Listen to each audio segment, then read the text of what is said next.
Сайн байцгаана уу? Ямар цоглоо гэж. За өнөөдөр бид хоёр босон бодтой аимшигын түүх ярих гэж байна. За тэгээд чи юу ярих гэж байна? Би болонгууд Монгол болсон тэгээд энэ бөөтэй холбоотой нэг охинд болсон тийм бодит түүхийг ярих гэж байна. За би болохоор өнөөдөр Орос бэчин гэх юм уу хайши. Тийм. Тэгэд юу өнөөдөр нөө ханиад төрсөн нэг. За эхлэх үү. За эхэл.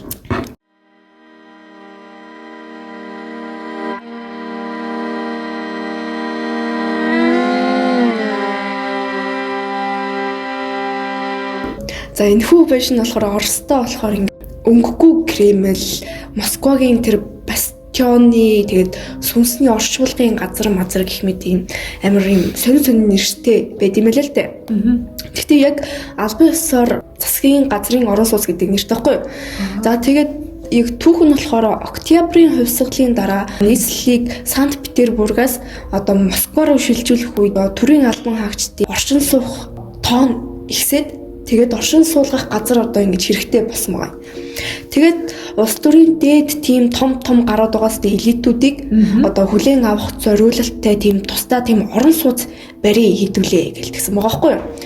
Тэгэл яг Москвагийн голын иргэд мангар том тийм байшин босгосон юм байна л та. За тэгээ энэхүү байшин эхэндээ тийм бүрэн тийм намхархаг байсан. Тэгээд аж ахуй агуулгах тэгээ хожим нь бүр ингээд цаазын талбай болж исэн тийм байрлал байгаа юм.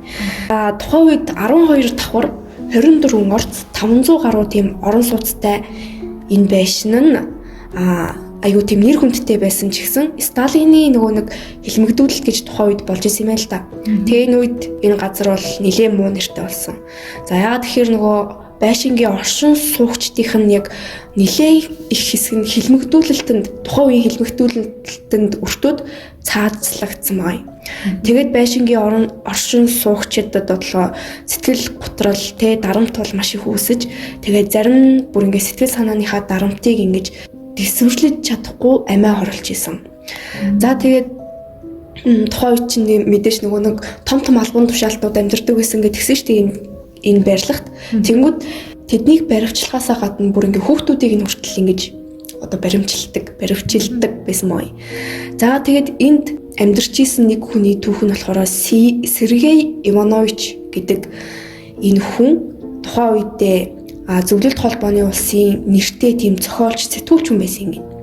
Тэгээд яг байшинд амьдарч байхдаа олон удаа тийм сүнсний үзэгдэлтэй тулгарч байсан.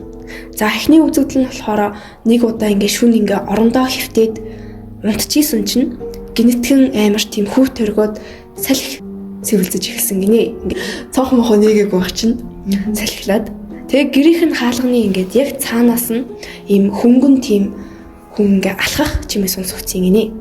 Тэг амар айгаад яг гэрлээ асаасан чинь тэр нөгөө нэг чимээ алга болцсон. За тэгээд хэд хоногийн дараа дахиад ингээл шүн орондоо хөвтчихсэн чинь нөгөө л нэг хөнгөн тийм хөнгөн дарамттай тийм алхалт нь ингээ мэдрэгдэж эхэлсэн гинэ. Тэгэл яг хаалх нь ингээл сонгосон гинэ.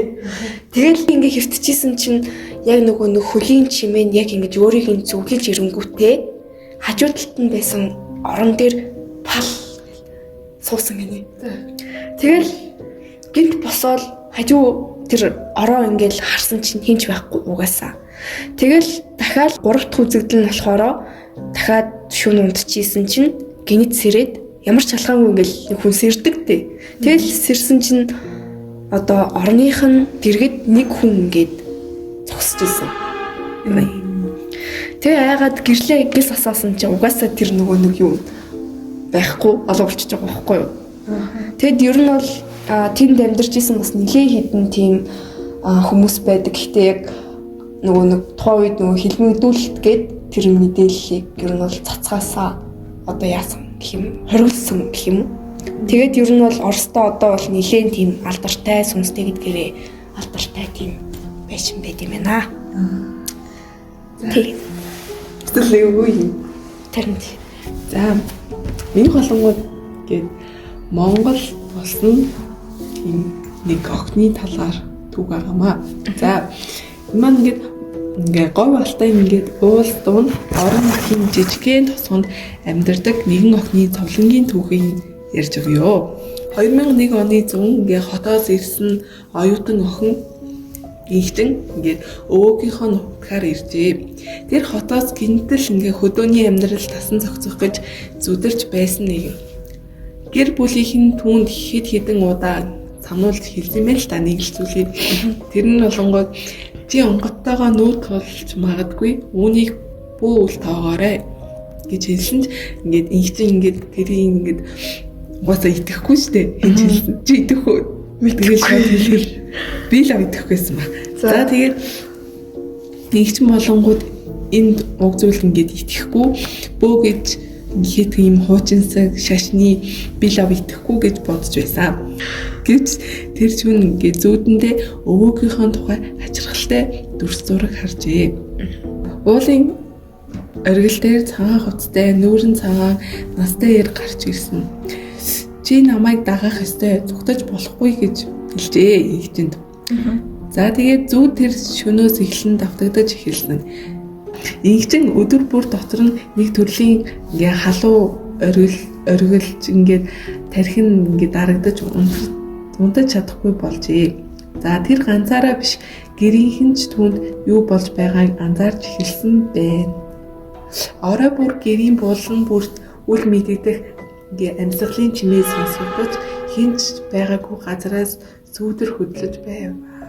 Түүний сэтгэл төгсөж заримдаа амьсгал нь боогдож би энэ хүчтэй дарагцсан мэдрэмж авчээ.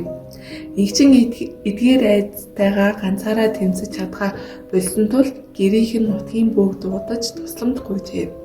Бөө ирэхэд л тэр зүйлс улам тодорсон байна. Бөө хэлэхдээ онгоц чинь аль хэдийнэ ирчихсэн байна. Гэхдээ чи үүнийг хүлээн зөвшөөрөхгүй байна. Тийм учраас чамайг барьж дараад байна гэж бөө хэлжээ. За тэгэд инхчин сэтгэлээр унаж хүлээн авахгүй байгаа нь өөрт нь ямар хор уушиг авчирсныг ойлгож эхэлсэн. Энэ удаа ингээд зүүдэндээ онгодын нүд ингээд цусархаг бөгөөд хувцсан урагцсан илүү аюултай харагдаж байжээ. Тэрхүү үр дүн гарч ирэн хүлээх цаг дууссан шийдвэрээ гарга гэж аимшигтайгаар тушаасан. Инхтэн өглөө босгоод хүзүүнийх нь орчимд хөх сорвтой болсон нь уг айдсны ингээ бодит байдал гэдгийг баталжээ. Тэгээд инхтэн үнийгээ бодит гэдгийг хүлээн зөвшөөрсөн байлээ. За тэр эцэст нь нутгийн бөөгөөр дамжуулан онгодоо хүлээн зөвшөөрч түүнд бэлэн болохоор айдсаад авч чадсан байна. Түүний бие сэтгэл тайвширч амтах боломжтой болсон бөгөөд амьдрал нь хэвийн горимдоо орсон. Онгодоо авахгүй бол энийг бодлын амар хэцүү байна тийм. Өөр нэг өсгүй байсан ч цаанаас нь ингээд тэхгүй л болохгүй. Чой тэгвэл яа.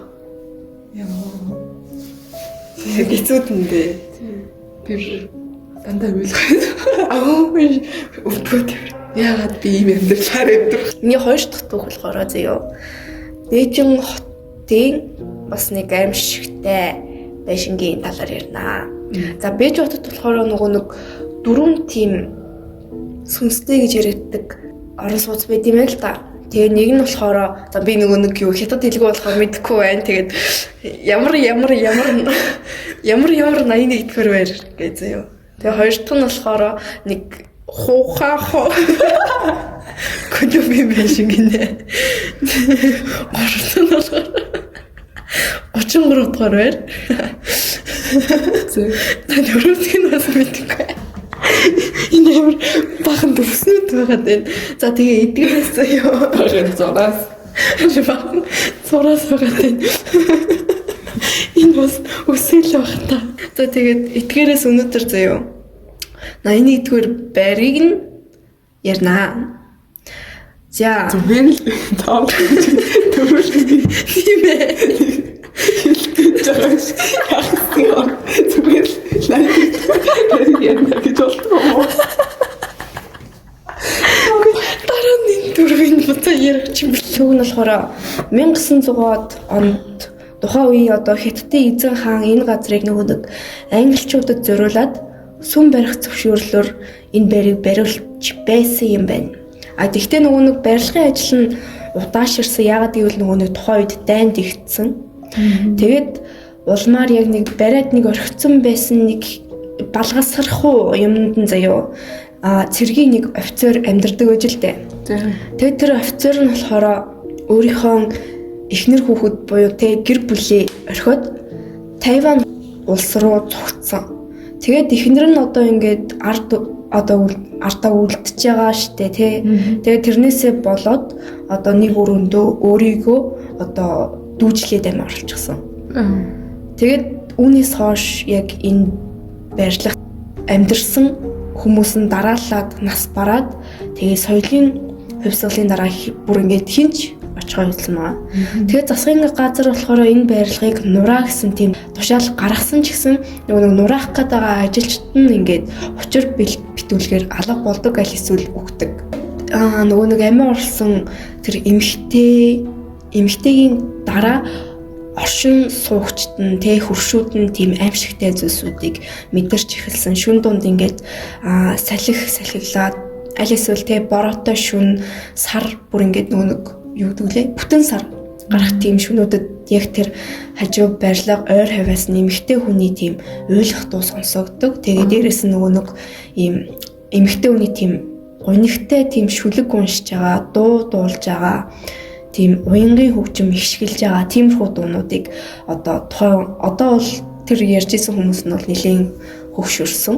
Тэгээ орон нутгийн тийм хөгшчүүл нь одоо хүртэл одоо ингэж ярьдаг. Тэгээ одоо хүртэл сонсогддог гэж бас ярьдсан мэлээ. Тэгээд өнөөдөр болохоор энэ барилгыг нураасан.